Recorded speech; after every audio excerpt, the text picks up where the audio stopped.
Alright, it's time to prep for the next week, week 7. Wow, this is a really important game. Wait. Is that noise over there?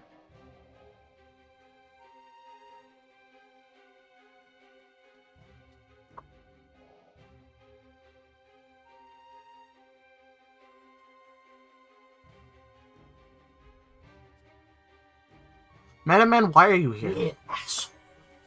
Hello. Dealt with your friend. Now it's time to deal with you. It's time to do for the channel. You know what? If I have to fucking do this shit, I'm doing this shit. I will defeat you once and for all. Let's get a little break from that little fight, shall we?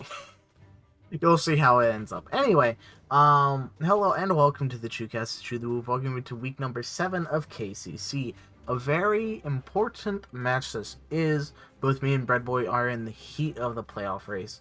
And whoever wins this has a much better chance at getting a good seed in the playoff run. So, Breadboi's team consists of Salamangreat, Unchained, Ignisters, Code Talkers, Evil Twins, Dual Avatars, Solemn Strike, Forbidden Droplet, Underworld Goddess, and Red Reboot. So, couple problems. Code Talker U-Link is scary as fuck. Essentially, here I have to leave Dino. Dino sucks in this matchup because all of his decks are link-based. Therefore, UCT flipping does jack shit. So therefore, I have to bring a really bad deck. I have to bring either Artifact, so more Dino Wrestlers, and Chatterfax currently don't have a great record. So the plan kind of is, with the first 2 games, Shiranui and Raidraptor, if I can get wins in both of those, the last game doesn't really matter. We're not really playing for differential right now. We're going to be leading with Shiranui, then Raidraptor, and then lastly we're going to be wrapping up with Chatterfax. So I expect Breadboi to bring Salad, Code Talker, and Unchained Evil Twin. So that's going to be it. Let's see how we did. Match 1 is Shiranui versus Live Twin Unchained, and we've won RPS, so we're going first. We activate Zombie World from hand, then summon Bloom. We link it away to get us to Baylordrock, setting 2 and passing. Breadboi summons Lilo, which fiends our negate. He tries to swing over Anima, so he Swallow Slash, tributing Anima and banishing Smith to pop his entire board. Unfortunately, we pop the Escape, which lets him summon AUS. He triggers the effect to pop Bail, so we chain Bail to banish it. We summon Solitaire to grab Unizombie and dump another Bloom to summon Jack-o'-Bolin and swing in. Breadboi forfeits on the draw, not having a way to deal with our board state. Game 2, Breadboi picks first, setting Chamber and popping it with Rakia to summon Sarama. This lets him ultimately end on Soul of Rage and 3 set cards. We start by pitching Banshee for Bolin and summon Gozuki to send Bloom. When Bale and Zombie World come out, Breadboi activates Cyclone targeting Zombie World. He chains Soul of Rage to link with Bale. We chain Bale and Breadboi responds with Chamber and Escape. So the chain resolves Escape popping Soul of Rage and Bolin. Chamber revives a dog, and we choose to banish it with Bale, and lastly Zombie World gets banished.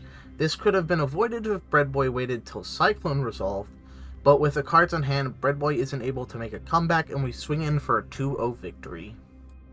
Match 2 is Raidraptor versus Ignister, and we once again win RPS going first. We establish our normal 2-card combo with no interruptions from our opponent.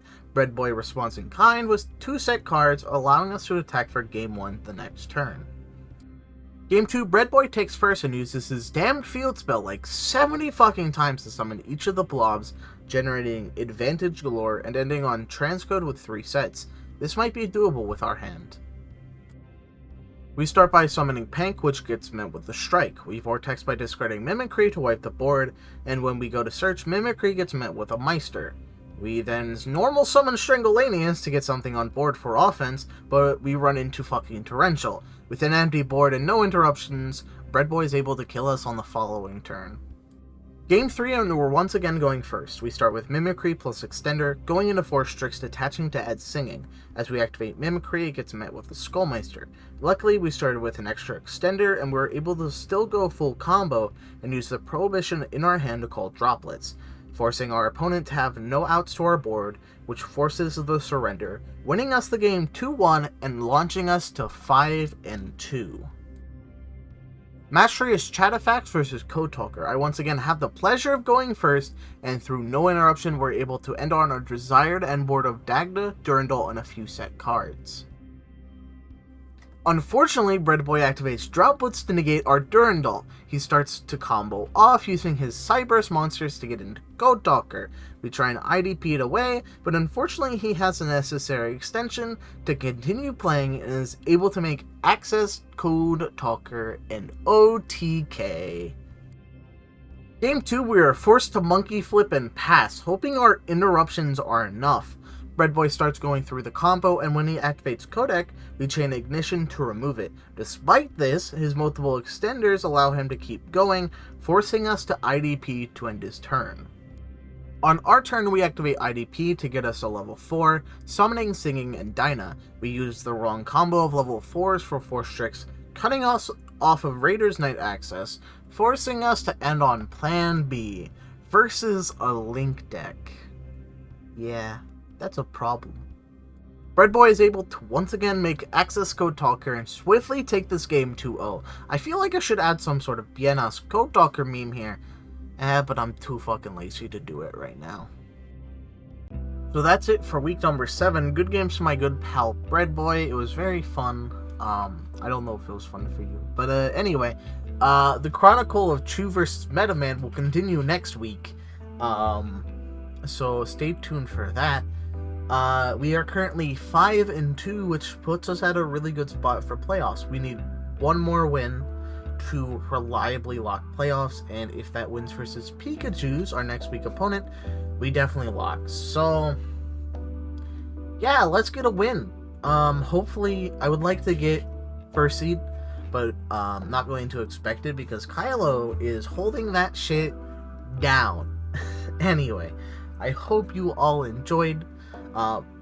Comment, rate, subscribe, really helps the channel, and if you want to see more, you know where to look. And also, stay tuned for Metaman versus Chu. See what happens.